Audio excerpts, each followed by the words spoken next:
hold you long. I don't know how much you can take. I'm fat. I'm pregnant. That's P-H-A-T, not F-A-T. I'm fat, full of it. I'm full of the word tonight. I'm excited to share it with you. Amen. St. John chapter 6 is where we're going to throw our anchor out tonight. St. John, Matthew, Mark, Luke, St. John chapter 6. And the title of our lesson tonight is called Loose Them and Let Them Go.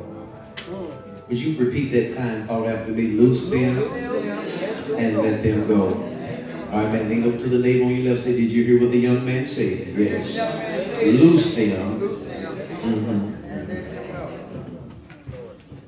So St. John chapter 6, we're going to go down and start reading at verse 66. Jesus is here. He's got everybody on the chopping block in his life. He's found out that there was a stage of his life he reached where situations change and people change. And when you're living down here on this earth, scoot up close, nothing will remain the same. Amen. I said nothing will remain the same. Amen. People can be together for 20, 30 years, been married 40 years. In the 41st year, they can't be together no more. Things change. Tolerance is where God gives you grace to tolerate some things in this season. He don't give you the grace to bear it in the next.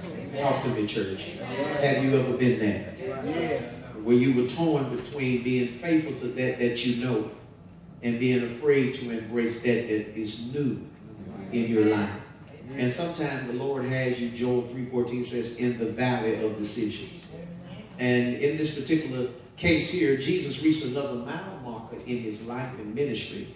And he gets down to verse 66. Are you there? Say amen. Amen. Let's read it together. From that time, many of his disciples, they went back and walked no more with him. Stand up, elder. Let's go see what that looks like, saints of God. In life, you can have partners, friends, ministry, and for years, you walk together. It does not mean that with every step you take walking together, that there is not a day ordained by the Lord that he may decide to turn. Amen. He has went as far as he want to go with me. Amen. Are y'all walking with me? Amen. So saints of God, help me. What do you do when you've been walking with somebody a long time and they turn around and start going the other way? That's what I want to talk about today. All right? So Jesus said they went back, and it didn't say some. It said many. And they walked what? Verse 66, no more. Y'all see that with him. Verse 67 says, then said Jesus to that's the disciples. These are those who are faithful to him. He said, y'all leaving too? And then 68, read it with me. Then Simon Peter answered for the rest of the guys. I don't know about them, Lord, but it go where? Thou hast the words of eternal life.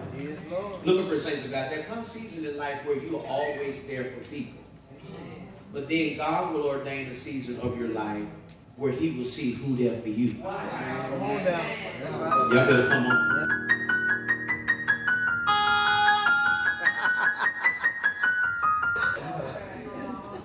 Y'all with me?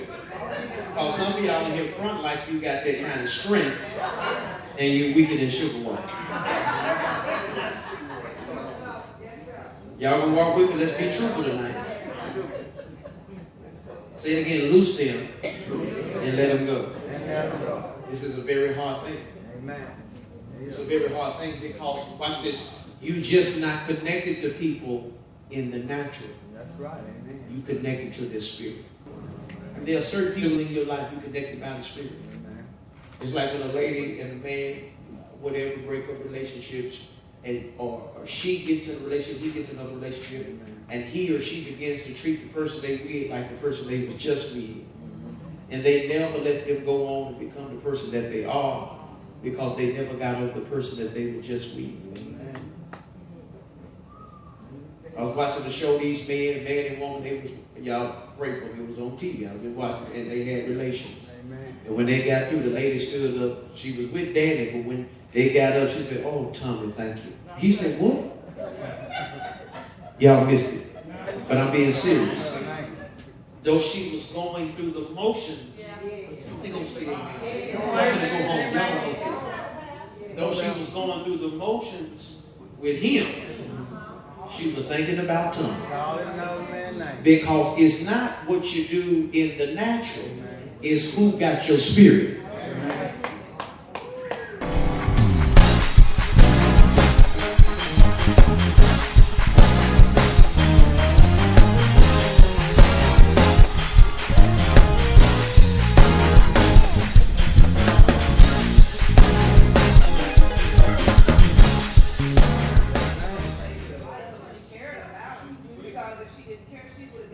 Okay, so Sabrina, if you cared about him, how would you be feeling right now about Nate? I'm just saying, I would have cared, but she cared enough for him to save his life. It ain't Right. that she didn't care for him. Right. So she did love him. Just because he was fool. It's a fool. Come on, man. Do me a favor, if you sit by a sexy black woman, hit her in the throat and ask her, "Have you ever been in love with a fool?" Ask her.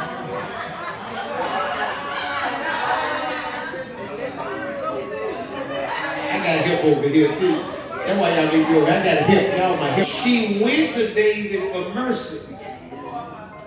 For her, touch your neighbor and say,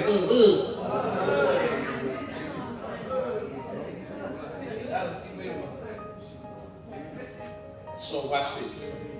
In one instant, she's now in a place, Lady King, where she has to loose a man she's been married to. And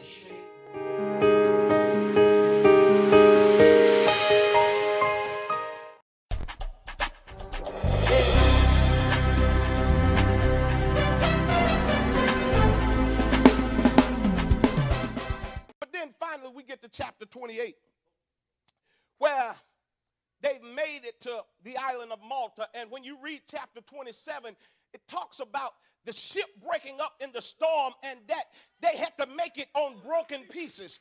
Now, that's a whole nother sermon. I can go a whole nother way because we in this room know about making it on broken pieces. When you've had to take bread and put syrup in it and make a syrup.